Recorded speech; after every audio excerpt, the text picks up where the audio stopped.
to help you, I say to Juliet, though I know that I can't make her understand. Not like this. Don't you get it?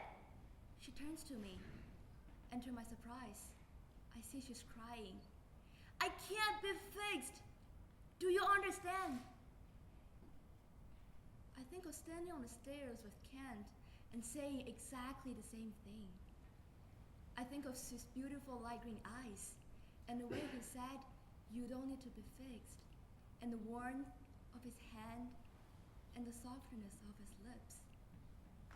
I think of Julia's mask and how maybe we all feel patched and stitched together and not quite right. I am not afraid. Dimly, I have the sense of roaring in my ears and voices so close and faces wide and frightened emerging from the darkness. But I can't stop staring at Julia as she's crying, still so beautiful. "It's too late," she says, and I say, "It's never too late." In that split second, she's launched herself into the road, but she looks back, startled, recognition lighting up her eyes. Then I'm hurtling out behind her. I slam into her back, and she goes shooting forward, rolling to the opposite shoulder, just as two vans converge, about to pass each other. There is a furious high whine, and someone, more than one person, screams my name, and a feeling of heat all through my body. The sensation of being lifted, thrown by a huge hand, a giant's hand. The earth revolves, turns upside down and sideways, and then a fog of darkness eats up the edge of earth, turning everything to dream. Floating images moving in and out, bright green eyes and a field of sun-warmed grass. A mouth saying "Sam, Sam, Sam," making it sound like a song. Three faces blooming together like flowers on a single stem, names ebbing away from me, a single word, love. Red and white flashes, tree branches lit up like the vaulted ceiling of a church. And a face above mine, white and beautiful, eyes as large as the moon. "You saved me." A hand on my cheek, cool and dry. "Why did you save me?" Words welling up on the tide. No, the opposite.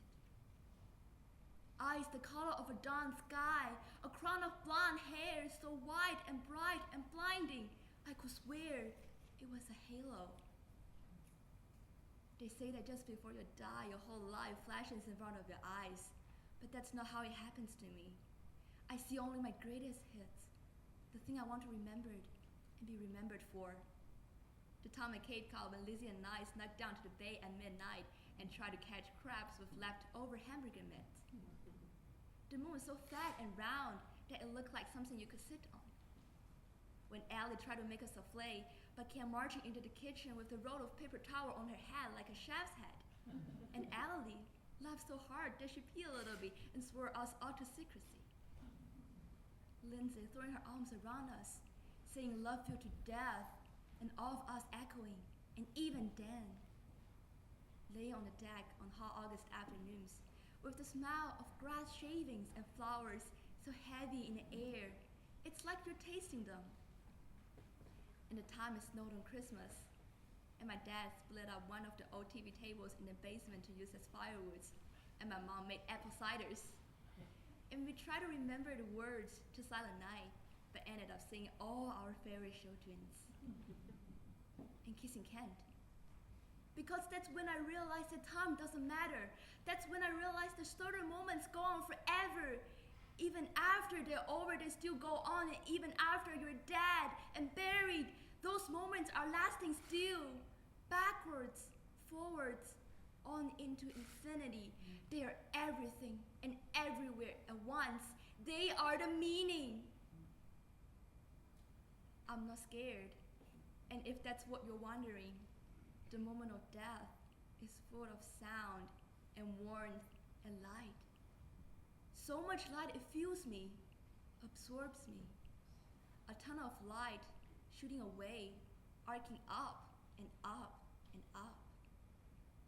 And if seeing were a feeling, it will be this light, this laughing, like lifting.